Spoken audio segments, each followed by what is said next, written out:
Robert Spencer is with me. And Robert is the director of Jihad Watch and fellow at the David Haworth Freedom Center.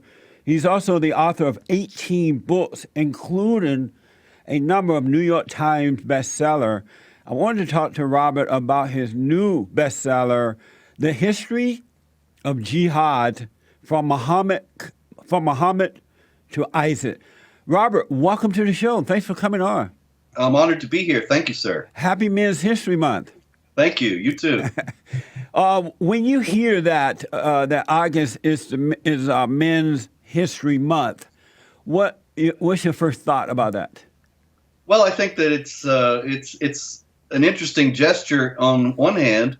On the other hand, it just continues the compartmentalization and atomization of society.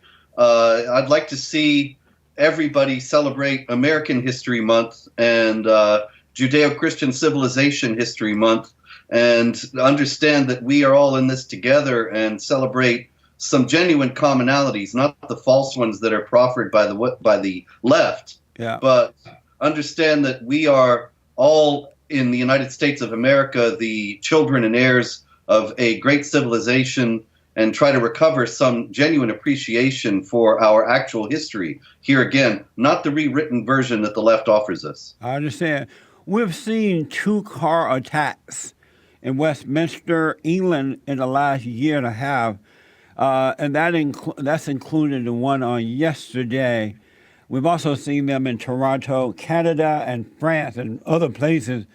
Why are these governments inviting terrorist attackers into their country? Well, these governments are all socialist internationalist governments. It looks to me as if they want to destroy all distinctions between people. And so they want to destroy the very concept of the nation and borders and even ethnicity. And so they're bringing in massive numbers of Muslim migrants. And they hope that as time goes by, all the people in the country will mix together. Everybody will be pretty much the same. I'm not talking about mixing together as if this is some bad thing or that there's some racial aspect to this. I'm talking about the idea of a real multicultural society with people of different backgrounds all living together in harmony. And the problem here is that the Muslim migrants they've brought in have a model of society and law that they think is superior to British law or to American law or French law, and they want to replace the one with the other. So instead of making this wonderful multicultural society, they're just inviting civil strife. Now they may realize that they've made a big mistake, but in any case, to preserve their power, they've got to keep people from noticing what they've done to their own countries. And so they cover up whenever there are jihad terror attacks, like the one in Westminster yesterday, they cover it up and they try to explain it away and ascribe it to other motives so that people don't think that what is happening before their eyes is really happening, because if they did, they would wake up and realize what a terrible thing their leaders have done to them. It's true that one culture or another will always rule. So they are putting their lives and the people's lives at risk just for socialism, just for the vote. And I've noticed that the government, this government who are inviting these people into their country, they don't have to be concerned about the attacks because they live behind gated fences. Oh. They have bodyguards, so they are not concerned about their own lives because they're protected while putting the citizens' lives at risk. That's right. They never have to pay the price for their own policies. We do. And then they tell us that we are bigoted and Islamophobic and racist for complaining about having to pay the price for their policies. And the fact is that the Muslim leaders tell Muslims not to assimilate.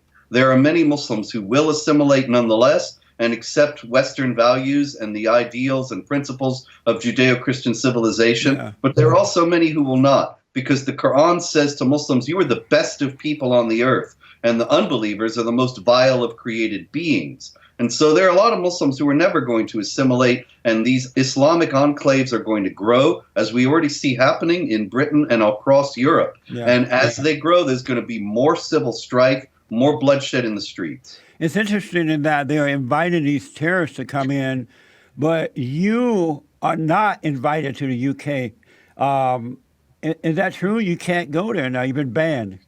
Yeah, that's right. I mean, I wouldn't really want to go anyway. It's in such a terrible state. But yes, I was banned from entering Britain in the year 2013, and the ban is still in place. And a lot of people like to throw that up to me and say, well, look, you must be some kind of criminal. You must be a very terrible person to get banned from entering an entire country. And certainly it's true. It doesn't happen every day, very commonly to people. But the fact is that they wrote me a letter saying that I was being banned for pointing out that Islam has doctrines of violence. Well, Islam does have doctrines of violence. So they were saying they were banning me for telling the truths that they don't want known. And meanwhile, they've let in a steady stream of preachers of jihad hatred and violence, and those people have no trouble getting into Britain. So I think, well, if that's the criterion, then I'm proud of being banned. You led seminars on Islam and jihad for the FBI, the military, and others.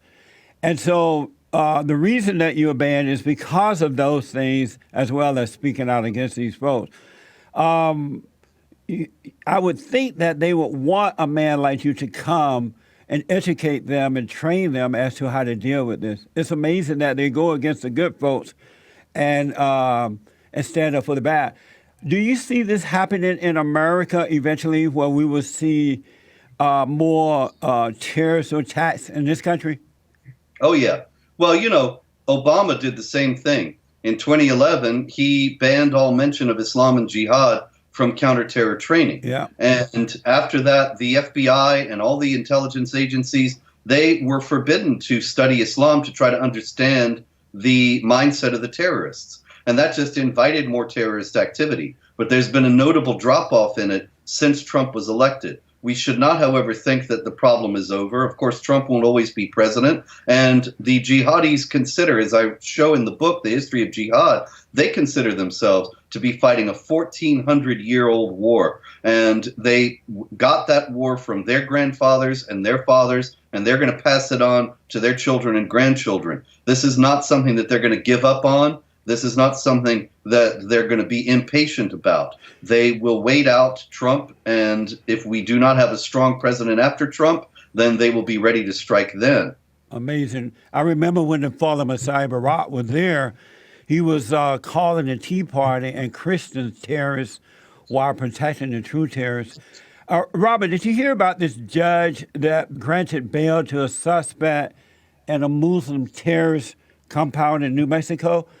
Yes, I did. Isn't that insane? It is. It is. And I'll tell you what I think is behind it is that the leader of the compound in New Mexico, who was training children to be jihad school shooters, he is named Siraj ibn Wahhaj. And he is the son of the most famous, prominent, and respected imam in the United States, Siraj Wahhaj, who was the first imam to give a prayer in the U.S. House of Representatives. And Siraj Wahhaj has spoken at all the major Muslim organizations' conferences. He's been featured everywhere. He's prominent as a moderate Muslim, even though he is an unindicted co-conspirator in the 1993 World Trade Center bombing himself. And so it seems to me this judge, Sarah Bacchus, she wanted to cover for all these Muslim organizations, because right now they're very worried that their parent group, the Muslim Brotherhood, with which all the Muslim organizations in the U.S. are linked, is going to be declared a terrorist organization, which would open them up for prosecution. Now, it's going to look very bad if somebody that they have praised and featured as a speaker and somebody that they clearly love has a son who is an armed terrorist training for school shootings. And so I think she wants to cover it all up, downplay it. She actually even said that the prosecution had not proven that these people were any threat, and so she let them go. Amazing. His father was asked about his son, and he said, well, my son can be a little extreme. Yeah. A little extreme, yes. Robert, how can people get your book, The History of Jihad? Well, there's a kind of a problem right now, although it's a good problem to have. There's been so much demand, much more than anybody expected, that the publisher actually has run out. But they're printing more now, and it should be available very soon. Right now, you can order it on Amazon.com and at BarnesandNoble.com, and very soon it will be in stock again there. and it should be also at any self-respecting bookstore. That's a nice problem to have, Robert. Yes, sir. Yes, it is. And my final question, why are most Muslims Democrats? Well, they know that the Democrats are going to be opposing counterterror measures. They know that the Democrats are going to be granting them special privileges and accommodations and acting as if they are a victim class that warrants these special privileges and accommodations. So what's the downside for them, you know? Amazing. Robert, congratulations on your book, The History of Jihad. And thank you for coming on. We'll have you back. Thank you. Call me anytime. All right, buddy.